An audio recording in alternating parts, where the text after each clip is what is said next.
First ever factory outlet Mukunda jewellery KPHB Kothapet Khammam Somajiguda Hanamkonda. నమస్తే రమగారు. నమస్తే జయ. రమగారు, మనము సాధారణంగా గుమ్మానికి పసుపు రాసుకోవాలనుకుంటాము. మ్మ్. కలర్లు వేయకుండా చక్కగా వారం వారం పసుపు రాసుకుంటే చాలా మంచిదని. అంతెందుకండి, మనం లాస్ట్ 2 years నుంచి ఎదుర్కొంటూ ఉన్నాము. ఒక మహమ్మారి మనల్ని పట్టి పీడిస్తూ ఉంది కదా. సో పసుపుని బాగా వాడాలి, వంటలు ఎక్కువగా ఉపయోగించాలి, ఆవిరి పట్టడానికి కూడా వాడుకోమని చెప్తూ ఉంటారు. కొన్ని పచ్చళ్ళాటల్లో కూడా ఎక్కువగా మనం పసుపుని వాడుతూ ఉంటాం కదా. ఇదివరకు కూడా ఈ పసుపు వినియోగం ఇలాగే ఉండేదండి. ఉండేది. పసుపు క్రిమిసంహారిణి కదా. ఇంట్లో కూడా మనం నీళ్లు చల్లుకుంటాం, వారం వారం పసుపు పసుపు నీళ్లు చల్లుకోవడం, శుక్రవారం పసుపు నీళ్లు చల్లటం, అవును, కళ్ళాపు చల్లేటప్పుడు చిటికెడు పసుపు వేయటం. అందులో వేసుకోవటం. పసుపులో కర్క్యూమిన్ అని ఒక ఇది ఉంది, కెమికల్. ఏదో అలా అంటారు, నాకు అలా గుర్తుంది, కర్క్యూమిన్ అనే. అయితే దీంతో ఇది మనకి శుద్ధి చేస్తుంది, అంతఃశుద్ధి బాహ్య శుద్ధి కూడాను. ఓకే. చాలా హెల్త్ పరమైన ఉపయోగాలు చాలా ఉన్నాయి. ఈ క్రిమి సంహారిణి అవ్వటం వల్ల లో లెవెల్ ఒక లెవెల్ వరకు బ్యాక్టీరియాని కంట్రోల్ చేస్తుంది, తర్వాత వైరస్లను కూడా కొంత కంట్రోల్ చేస్తుందని చెప్తారు. భోజనం చేశాక ఇదివరకటి రోజుల్లో ఇలా చేసేవాళ్ళం, అన్నాలు తిన్నాక కంచాలు తీసేసి ఆ మెతుకుల మీద పసుపు నీళ్లు చల్లి, ఆ నీళ్ళు మెతుకులన్నీ తీసేసి పసుపు నీళ్లు చల్లి తుడుచుకునేవాళ్ళు. లేదా పేడతోటి, ఆవు పేడ, రోజు ఆవు పేడ తెచ్చిపెట్టేవారు, పేడతోటి శుద్ధి చేయటం ఆ ప్రాంతాన్ని. అప్పుడు ఈ ఫుడ్ పార్టికల్స్ కింద పడడం వల్ల ఏదైనా బ్యాక్టీరియా డెవలప్ అయితే, శిలీంధ్రాలు లాంటివి అంటే బూజు లాంటిది ఏదైనా డెవలప్ అయితే వాటితోటి వచ్చే సమస్యలు రాకుండా ఉండటం కోసం విస్తారంగా పసుపు నీళ్లు వాడేవాళ్ళు. మా చిన్నతనంలో అయితే పీరియడ్స్ స్నానం చేయగానే పసుపు నీళ్ళతోటే పోసేవాళ్ళు. మామూలు మనకి అమ్మాయిలు పెద్దవాళ్ళు అయినప్పుడు కూడా పసుపు బాగా వాడతారు, పసుపు నీళ్లు పోస్తారు. దానివల్ల ఏంటంటే బ్యాక్టీరియల్ ఎఫెక్ట్స్ ఏవి లేకుండా ఉంటాయి. కొన్ని ప్రాంతాల్లో మొదటిసారి మెచ్యూర్ అయినప్పుడు పసుపు ఉండలు కూడా మింగిస్తారని విన్నాను. పసుపు ఉండ మింగిస్తారు, అదే చెప్పబోతున్నా. మాకు ఇప్పటికీ కూడా మా ఇళ్లలో ఆ పద్ధతి ఉంది. 4th డే, 4వ రోజున అంత చిన్న ముద్దలు, 2 పసుపు ముద్దలు మింగేసి నీళ్లు తాగిస్తారు. పసుపు నీళ్ళు పోసి చిన్న ఉండ చేస్తారు, మింగేసి నీళ్ళు తాగిస్తే పొట్ట శుద్ధి అయిపోతుంది. లోపల ఏదైనా చిన్న చిన్న ఇబ్బందికరమైన వ్యవహారాలు ఉంటే అవి సెటిల్ అవుతాయని, ఓవర్గా ఉంటే తగ్గుతుందని, అవ్వకపోతే సరి చేస్తుందని, లోపల శుద్ధి చేస్తుందని, ఆ లోపలికి వెళ్ళిన తర్వాత ఆ ఉన్న సమస్యని అది తీరుస్తుంది. పీరియడ్స్ అప్పుడు విస్తారంగా వాడతారు పసుపు. తర్వాత ఈ ఇంట్లో అన్ని మూలల కాస్త ఈ శుక్రవారాలు అవి ఇప్పుడు కొంచెం శుద్ధి చేసుకోవటం, ఎవరైనా మరణించిన ఇళ్లలో పసుపుతోటి శుద్ధి చేసుకోవటం, అమ్మాయిలు పెద్దవాళ్ళు అయినప్పుడు ఈ పురిటికి డెలివరీ అయిన తర్వాత అప్పుడు కూడా పసుపు వాడతాం. ఈ పసుపు అనేది మరి ఎన్ని వేల సంవత్సరాల నుంచి మన జీవితాల్లో ఉందో. సంస్కృత కావ్యాల్లో పసుపు గురించి బోల్డ్ చోట్ల కనపడుతుంది. అవునా? కావ్యాల్లో ఉందంటే, కావ్యాలంటే కాళిదాసు రాసిన కావ్యం 7వ శతాబ్దం నుంచి ఉంది కదా. మరి అప్పటి నుంచి వాడుతున్నామనేగా చెప్పాలి. అవును, అప్పటి నుంచి వాడుతున్నట్టే కదా. ఇంకా 1వ శతాబ్దంలో ఉన్న దేవాలయాలు, అప్పుడు 2వ శతాబ్దంలో కట్టిన దేవాలయాల్లో కూడా అమ్మవారికి పసుపు సమర్పించడం అనేది విధానాలు ఉండేవి. అప్పటి నుంచి ఉంది, ఇన్ని సంవత్సరాల నుంచి వాడుతూనే ఉన్నాం.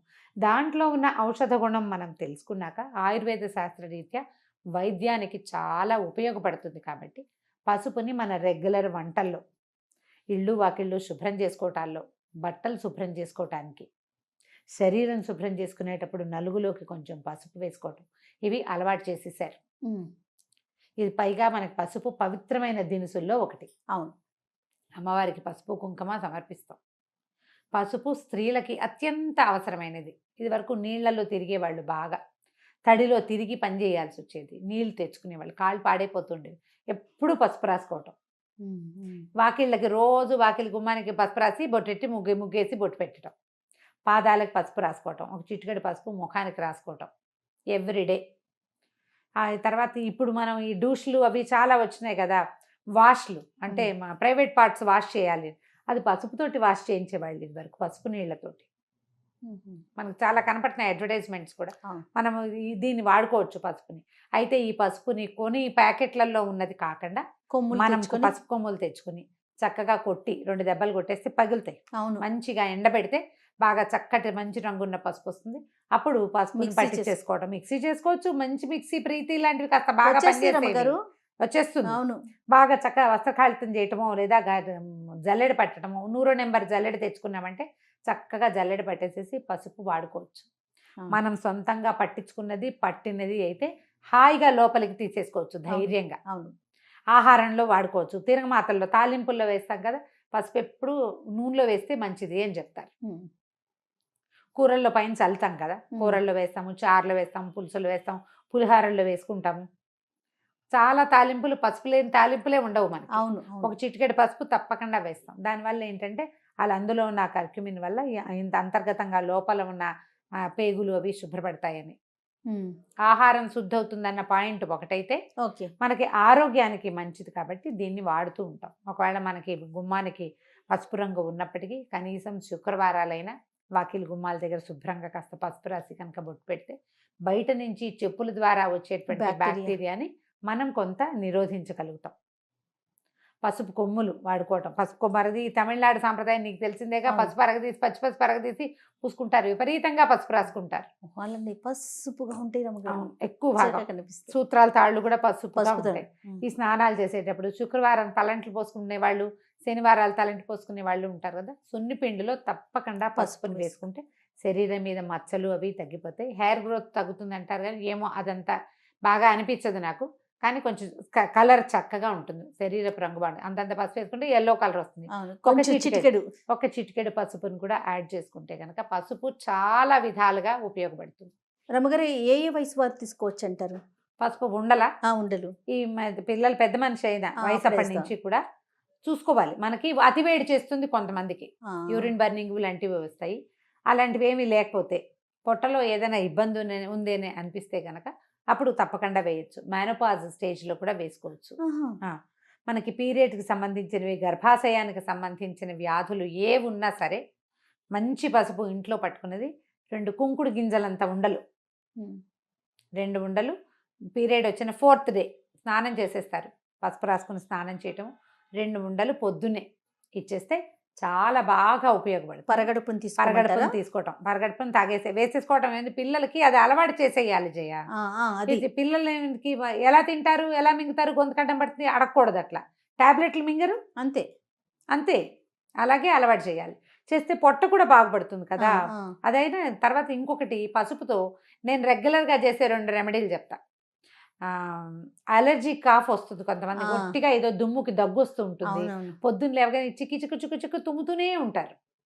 దానికి భలే బాగా పనిచేస్తుంది పసుపు. పొద్దున్నే హాట్ వాటర్లో ఒక చిటికెడు పసుపు, చిటికెడు ఉప్పు వేసుకొని తాగేయండి.